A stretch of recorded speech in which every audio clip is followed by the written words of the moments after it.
आज का ये जो वीडियो है ये पार्ट सेकंड है, क्योंकि इस वीडियो से जो पहले का वीडियो है उसके अंदर हमने सरफेस इरिगेशन के बारे में अच्छे से बात करी है। तो आज इस वीडियो के अंदर हम और भी कुछ जो इरिगेशन मेथड्स हैं जिनसे फ्रीक्वेंटली क्वेश्चन पूछे जाते हैं उनके बारे में अच्छे से बात करने वाले हैं।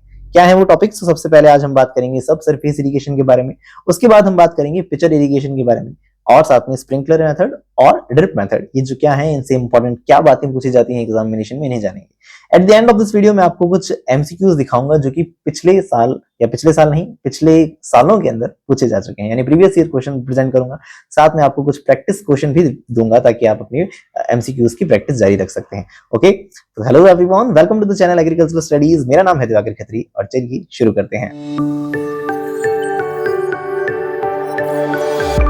तो आज का जो सबसे पहला टॉपिक है वो है सब सरफेस इरिगेशन, और जैसा कि नाम से समझ आता है सब सरफेस यानी सरफेस के नीचे हम इरिगेशन देंगे। अब सरफेस के नीचे इरिगेशन देने के लिए हमें किसकी जरूरत पड़ेगी? परफोरेटेड पाइप्स की जरूरत पड़ेगी। जैसा कि आप देख सकते हैं यहाँ परफोरेटेड पाइप्स का मतलब ये है कि पाइप्स के अंदर छेद हैं, यानी कह सकते हैं परफोरेशंस हैं। तो इससे जो है वो पानी बाहर आएगा और हमारी कोशिश है कि ये पानी रूट जोन में चला जाए और ये रूट जोन से पौधे को अवेलेबल हो जाएगा, राइट। तो इससे रिलेटेड इंपॉर्टेंट इंफॉर्मेशन क्या हो सकती है? सबसे पहली बात इसकी डेफिनेशन कि water is applied to the subsurface soil through the underground perforated pipes. Nice.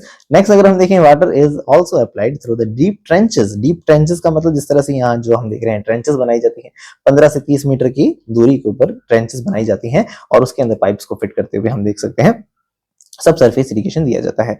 और हम देख सकते हैं water is also applied through only deep trenches के थ्रू भी दिया जा सकता है। और water gradually wets root zone और साथ में ये कैपिलरी मूवमेंट की वजह से पानी पौधों को अवेलेबल होता है।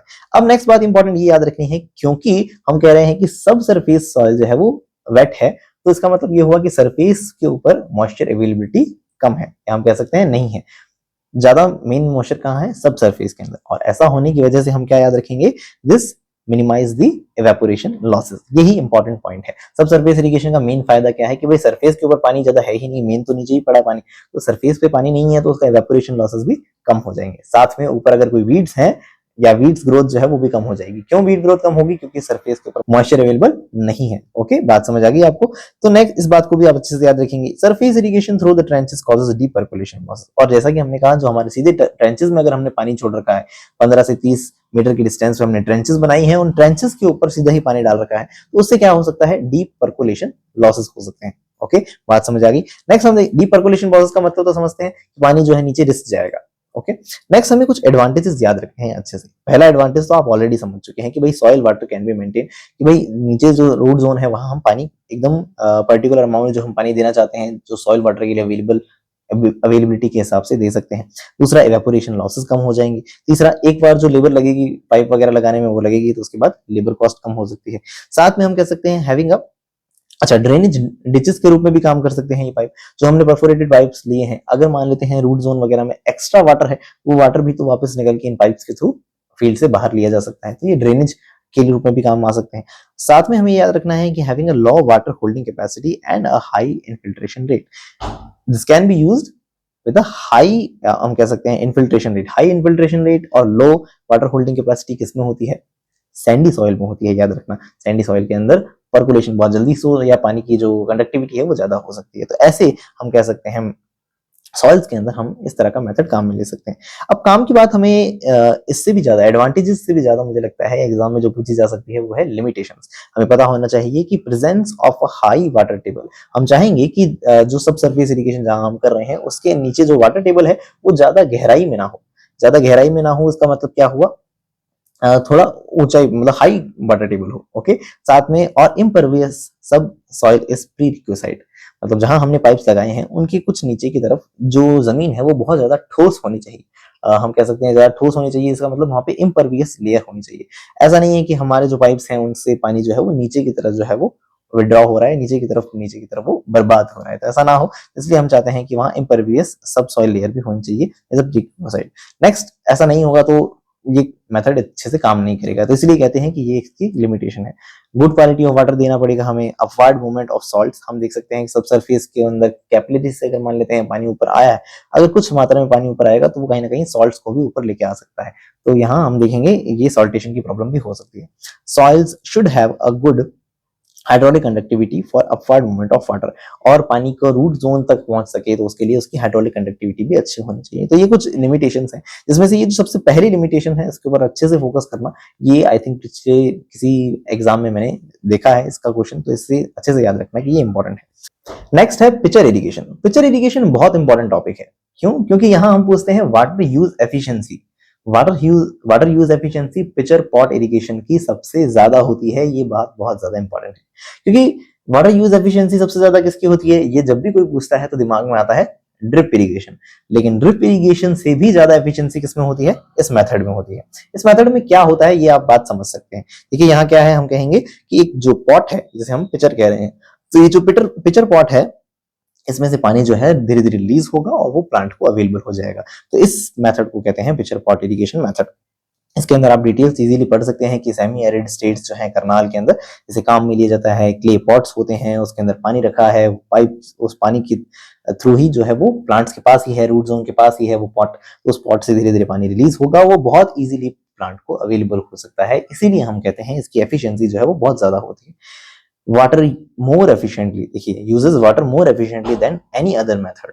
किसी भी मेथड, कोई भी मेथड हो, इवन ड्रिप इरिगेशन से भी ज्यादा इरिगेशन वाटर यूज एफिशिएंसी किसकी है, तो याद रखना ये है पिक्चर इरिगेशन की। डन। नेक्स्ट अगर हम आगे बढ़े तो वो क्या है, स्प्रिंकलर इरिगेशन। पिक्चर पॉट की कुछ और बातें हैं स्क्रीन पे, आप क्या आराम से पढ़ सकते हैं ना। नेक्स्ट अगर हम बात करें, स्प्रिंकलर इरिगेशन बहुत फेमस है, आपने सुना है कि जब ड्रॉपलेट्स के रूप में जब पानी बाहर आता है, छोटी छोटी बारिश हो गई जैसे, पौधों को लगता है अरे वाह आर्टिफिशियल बारिश ही करवा दी इन्होंने, तो ऐसा कुछ कंडीशन अगर हम क्रिएट कर रहे हैं तो वो है स्प्रिंकलर इरिगेशन के अंदर। तो form of spray of rain like droplets, यानी रेन की ड्रॉपलेट्स जैसा सीन होगा। It is also known as the overhead irrigation. पौधे के हेड पे पानी आ रहा है तो ओवरहेड इरिगेशन ऐसे कह सकते हैं, ठीक है। इसे याद रखना, ये दोनों ही नाम इंपॉर्टेंट है। स्प्रिंकलर इरिगेशन का दूसरा नाम क्या है, मतलब स्प्रिंकलर इरिगेशन, ओवरहेड इरिगेशन, दोनों ही इंपॉर्टेंट नाम है। नेक्स्ट है there is a saving of water. ये इंपॉर्टेंट लाइन है, 25 से 50% तक वाटर की सेविंग होती है। ये एक इंपॉर्टेंट डाटा है जो एग्जाम में पूछा जा सकता है। सभी के अंदर इस तरह से आ सकता है क्वेश्चन। अभी ड्रिप इरिगेशन में भी आपको आएगा कि कितना परसेंट पानी सेव हो जाता है, तो वहां आप उसको अच्छे से याद रखेंगे।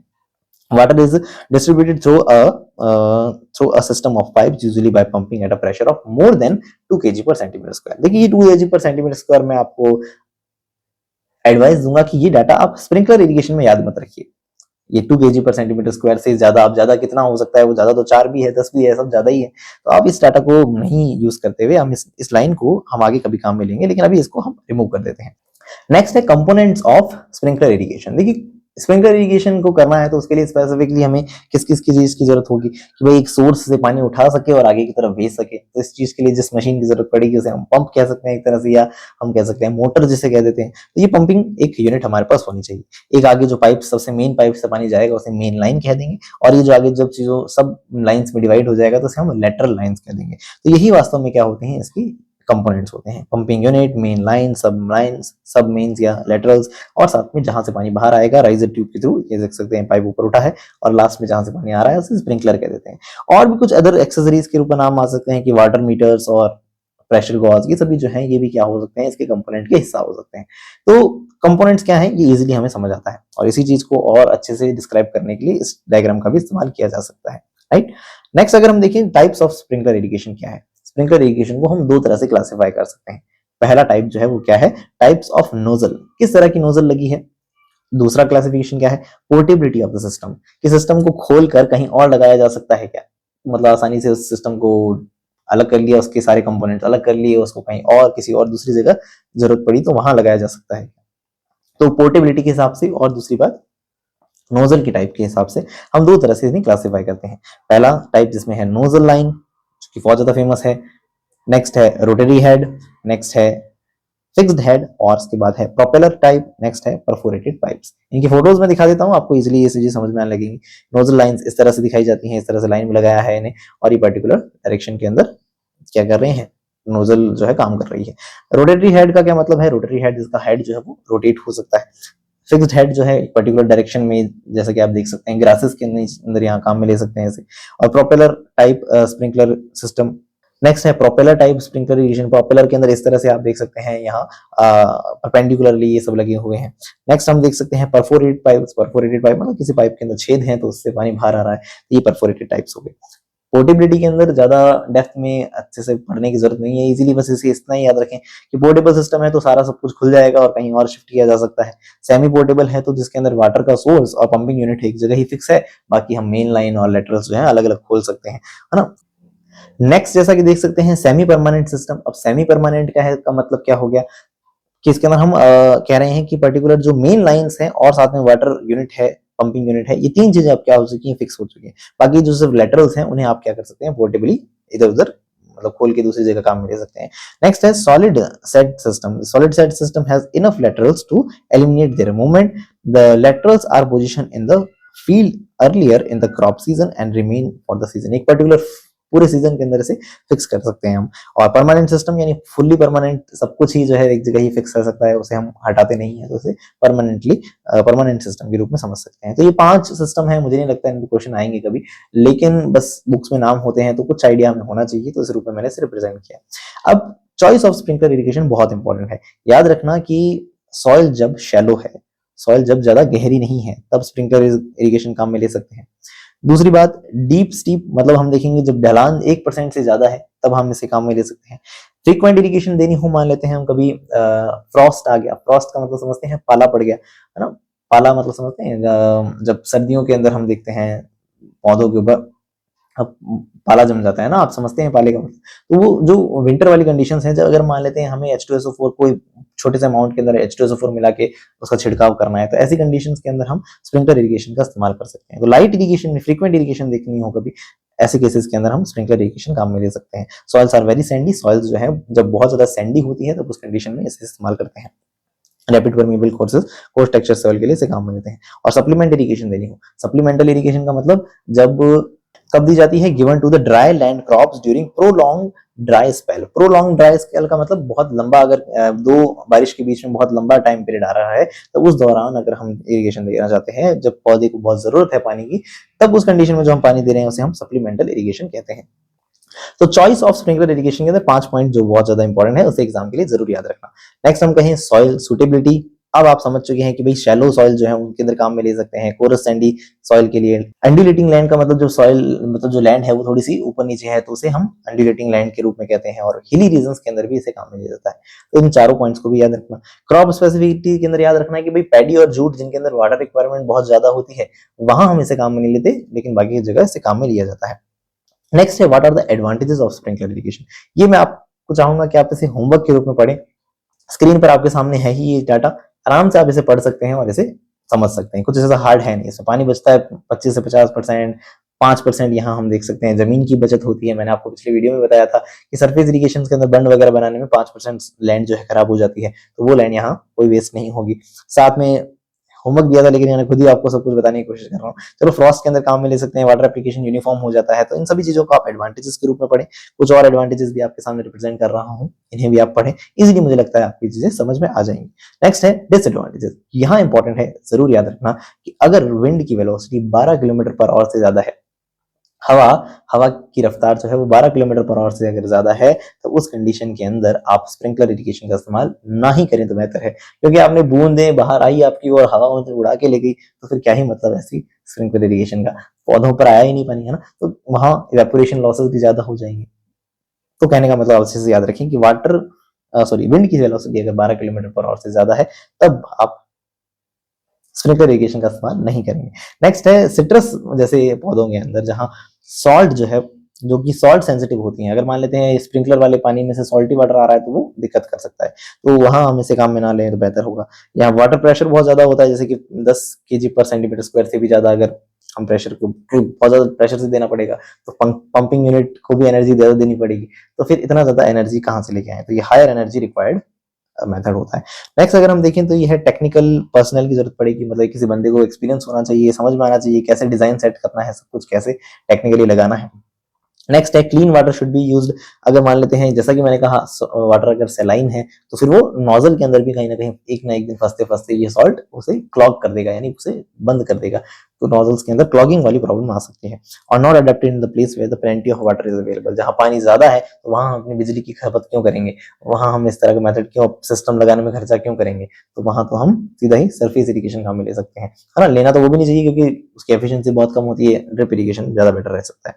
चलो नेक्स्ट हम इंपॉर्टेंट पॉइंट जो स्पेसिफिकली याद रखेंगे यहाँ से रिलेटेड क्या है, वो 6 पॉइंट अच्छे से याद रखने हैं। नंबर 1, 25 से 50% पानी की बचत, एफिशिएंसी 75%, कितना डिस्चार्ज रेट है 1000 litre per hour per hectare, और नहीं है 1000 लीटर पर हेक्टेयर, 2.5 से 4.5 केजी पर सेंटीमीटर स्क्वायर। स्प्रिंकलर का एग्जैक्ट अगर हमें प्रेशर याद रखना हो तो वो ये यूजुअली जो काम में लेते हैं वो यही है, 2.5 से 4.5 केजी पर सेंटीमीटर स्क्वायर। अनड्यूलेटेड टोपोग्राफी में काम में ले सकते हैं, फ्रॉस्ट और हाई टेम्परेचर जैसी कंडीशन में से काम में लिया जा सकता है, तो प्लीज इसे याद रखना, इंपॉर्टेंट। नेक्स्ट हम देखते हैं ड्रिप इरिगेशन। देखिए ड्रिप का मतलब क्या है, अच्छे से जानते हैं कि बूंद बूंद सिंचाई जैसे हम कह देते हैं। तो यहाँ हम क्या कर सकते हैं, प्रिसाइज स्लो एप्लीकेशन करते हैं पानी का, और मिनिएचर स्प्रिक यानी बहुत छोटी छोटी पानी की बूंदों के रूप में करते हैं। नाम अच्छे से याद रखना, इसे कहते हैं ट्रिकल इरिगेशन। ड्रिप इरिगेशन का दूसरा इंपॉर्टेंट नाम क्या है, ट्रिकल इरिगेशन, याद रहेगा, इंपॉर्टेंट है। ड्रिप इरिगेशन का नाम फेमस इसीलिए कि इसकी वाटर यूज एफिशिएंसी बहुत ज्यादा होती है।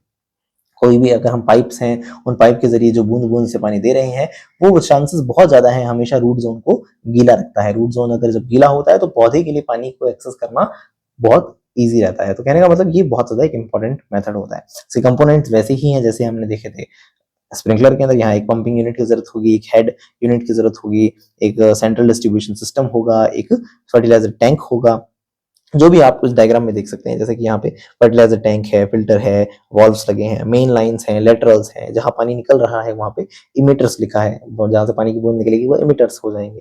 तो इस तरह से इसके कंपोनेंट्स हैं। आई थिंक आप इसे इजीली पढ़ सकते हैं, ये कुछ हार्ड नहीं है, राइट। नेक्स्ट अगर हम बात करें तो उसके क्या एडवांटेजेस हैं, ये बहुत ज्यादा इंपॉर्टेंट है। ड्रिप इरिगेशन से ये नोट किया गया है कि बनाना के अंदर 100% की वृद्धि हुई है, 100% पैदावार में वृद्धि हुई है। इसका मतलब क्या हुआ कि हम कह रहे हैं कि ईल्ड जो है वो 100% तक बढ़ गई बनाना के अंदर। ऐसे भी कुछ केसेस देखे गए हैं। और sugarcane, tomato, pomegranate, chillies, इनके अंदर हम देख रहे हैं 40 से 50% ईल्ड बढ़ जाती है। Around 25% in grapes and cotton, cotton और ग्रेप्स के अंदर 25% तक हम देख रहे हैं ईल्ड जो है वो बढ़ जाती है अगर हम ड्रिप इरिगेशन काम में लें। तो मतलब इतना एफिशिएंटली पौधा पानी को ले सकता है अगर वो ड्रिप इरिगेशन से पानी दिया गया हो तो। बात समझ आई। और साथ में इंपॉर्टेंट बात याद, जैसा कि मैंने आपको वहां बताया था कि पानी की बचत कितनी थी, 25% से 50% थी। अब हम कह रहे हैं 40 से 70% तक पानी की बचत हो सकती है। तो ये बहुत इंपॉर्टेंट पॉइंट है, इसे अच्छे से याद रखना। नेक्स्ट हम कह रहे हैं कि weeds and pest programmes are minimized. यहाँ हम कहेंगे कि वीड्स वगैरह के लिए भी और पेस्ट वगैरह के लिए पानी की अवेलेबिलिटी कम हो, तो उस कंडीशन में इसका मतलब ये होगा उनकी ग्रोथ ज्यादा नहीं होगी। Drip irrigation provides opportunity for enhanced plant growth. यही वही बातें हैं कि धीरे धीरे जब पानी अवेलेबल होता है तो ज्यादा अपॉर्चुनिटी मिलती है पौधों को आराम से ग्रो करने के लिए। नेक्स्ट है drip irrigation promotes better uniformity. Drip irrigation जो है बेटर यूनिफॉर्मिटी देता है, मतलब आसानी से ज्यादा अच्छे से पौधों को पानी अवेलेबल पूरे फील्ड में यूनिफॉर्मली पानी की स्प्रेड हो सकता है। और drip irrigation is easy in operation. इसे आसान क्यों माना जा सकता है कि भाई पाइप वगैरह अगर किसी ने अच्छे से लगाए हैं अपनी क्रॉप स्पेसिंग के हिसाब से, तो उसे आसानी से पौधे को अवेलेबल मिल सकता है पानी। तो क्या आपको ये बातें अब इजीली समझ आ रही हैं? बातें आई होप आपके सर से ऊपर से नहीं जा रही होंगी। लगातार मैं कोशिश कर रहा हूँ इस वीडियो के अंदर आपके पास बहुत सारे फोटोज आते रहेंगे ताकि आप इस वीडियो के अंदर मुझसे कनेक्टेड रहें। ओके, आगे बढ़ते हैं। नेक्स्ट हम देखते हैं वो है डिसएडवांटेज। क्या कमी है? जब भी किसी की डिसएडवांटेजेस बताने हो तो आप क्या करो, कॉस्ट के ऊपर एक पॉइंट लिख दो, यानी हाई इनिशियल कॉस्ट। इनिशियली हमें कुछ ना कुछ पाइप्स वगैरह लगाने हैं तो उसके लिए कॉस्ट की जरूरत पड़ेगी। रेस्ट्रिक्टेड रूट डेवलपमेंट जो है वो ज्यादा अच्छे से नहीं हो पाएगा, क्योंकि डिसएडवांटेज लिखा जा सकता है कि भाई अगर पानी की अवेलेबिलिटी होकर भी पौधा नहीं ले पा रहा है तो रूट की ग्रोथ जो है रेस्ट्रिक्ट रह सकती है। सॉल्ट एक्यूमुलेशन के बारे में यहाँ बताया जाता है कि यहाँ जो रूट जोन होता है उसके पेरीफेरी के ऊपर सारा सॉल्ट इकट्ठा हो जाता है।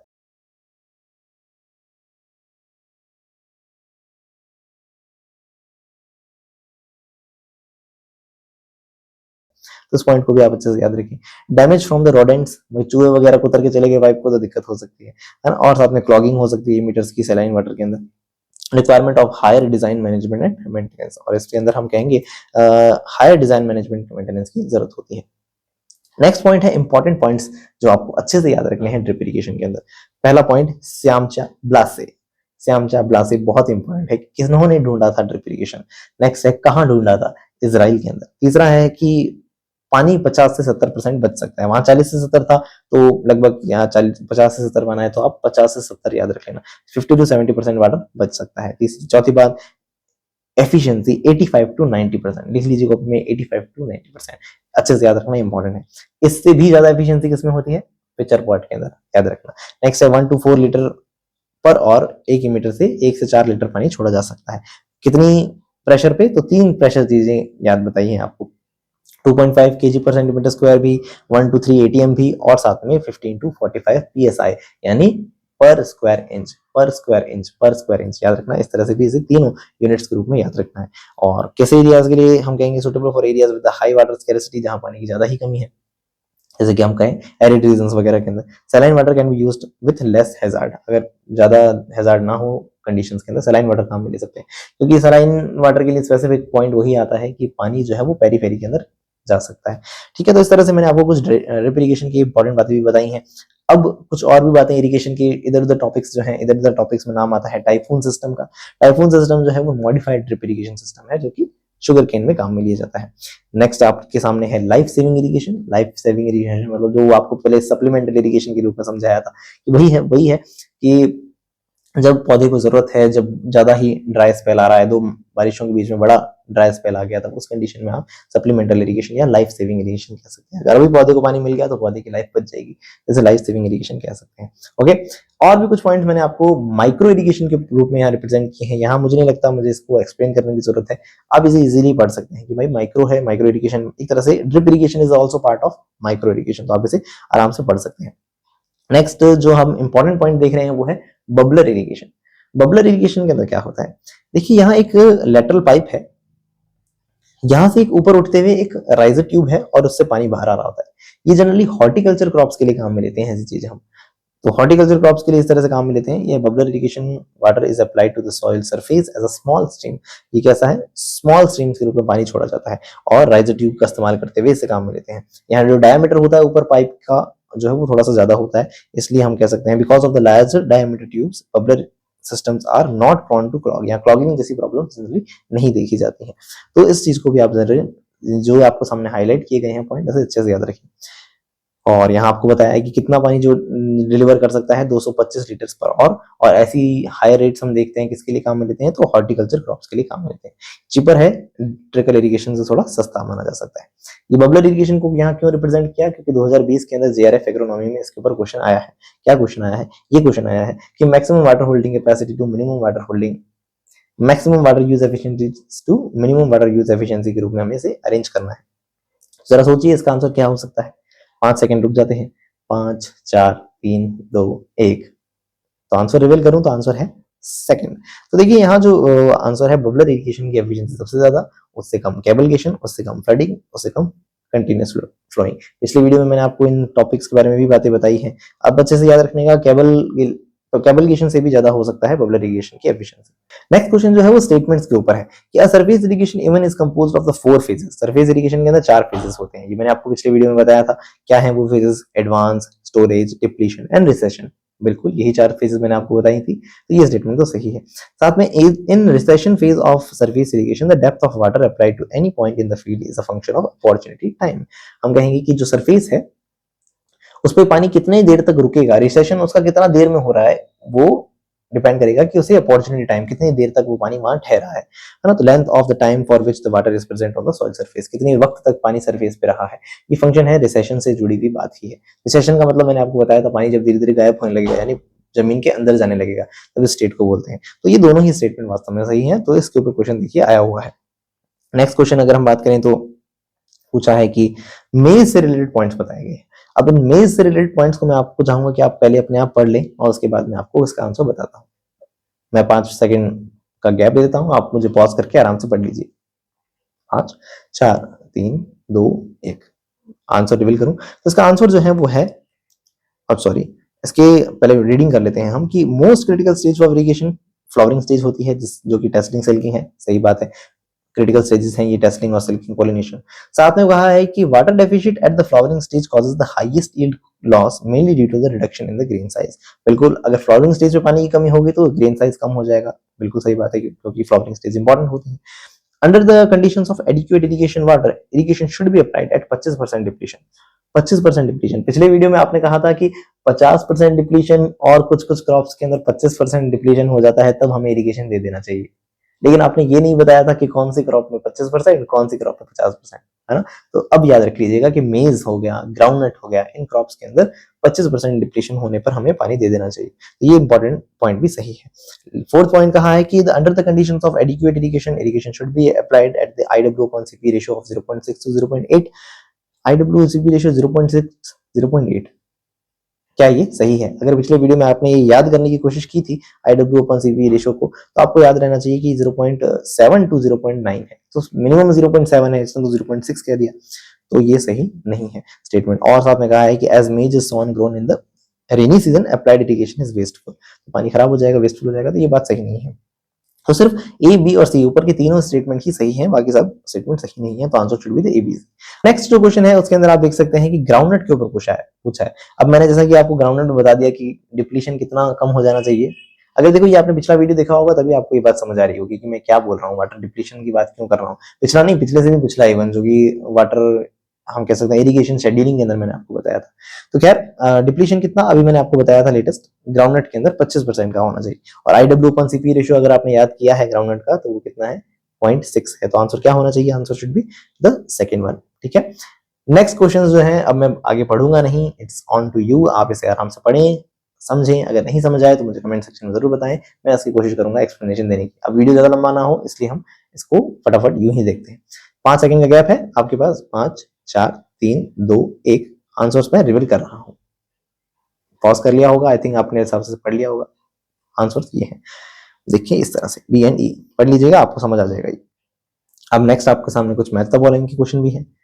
अगर आपने सबसे पहला वीडियो जो था इरिगेशन प्रोजेक्ट्स वाला, उसमें अगर आपने जो अलग अलग रिवर्स अलग अलग की जगहों को याद किया है तो आप इसका आंसर दे सकते हैं। वही मुझे पॉज करके अपना आंसर सोच ले, मैं अपना आंसर रिवील कर रहा हूँ। सही आंसर है इस तरह से, फर्स्ट। ओके, नेक्स्ट है इरिगेशन वाटर यूज एफिशिएंसी सबसे ज्यादा किसमें होगी। बार बार जोर जोर से चीख चीख के बता दिया है आपको मैंने, ये पिक्चर पॉट में सबसे ज्यादा होगी। सबसे ज्यादा किसमें होगी, increasing order of water use efficiency सबसे ज्यादा है सरफेस, सॉरी सबसे कम है सरफेस में, उससे ज्यादा है स्प्रिंकलर, उससे ज्यादा है डिप, और सबसे ज्यादा है देखिए बी यानी पिक्चर पॉट के अंदर। याद रखना ये इंपॉर्टेंट है। और साथ में कुछ एक्स्ट्रा इंफॉर्मेशन भी रख दी है मैंने आपको, कौन सी क्रॉप में कौन सा आप मेथड काम में ले सकते हैं। एट लास्ट कुछ क्वेश्चंस में आपकी प्रैक्टिस के लिए रिप्रेजेंट कर रहा हूँ।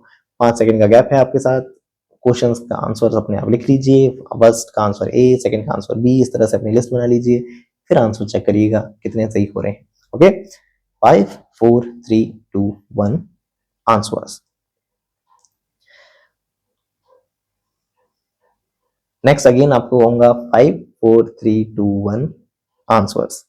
ओके, आई होप आपको ये वीडियोस जो हैं, ये क्वेश्चंस जो हैं आपके लिए एग्जामिनेशन में हेल्पफुल रहेंगे। तो ये था आज का video, I hope this video will be helpful for your examination. मिलते हैं नेक्स्ट वीडियो के अंदर, जिसके अंदर हम इरिगेशन यूज एफिशिएंसी और वाटर यूज एफिशिएंसीज इनके ऊपर आने वाले वक्त में टॉपिक्स की बात करेंगे, न्यूमेरिकल्स करेंगे और फटाफट इस सीरीज को खत्म करेंगे। मिलते हैं नेक्स्ट वीडियो में, तब तक के लिए बाय बाय, टेक केयर।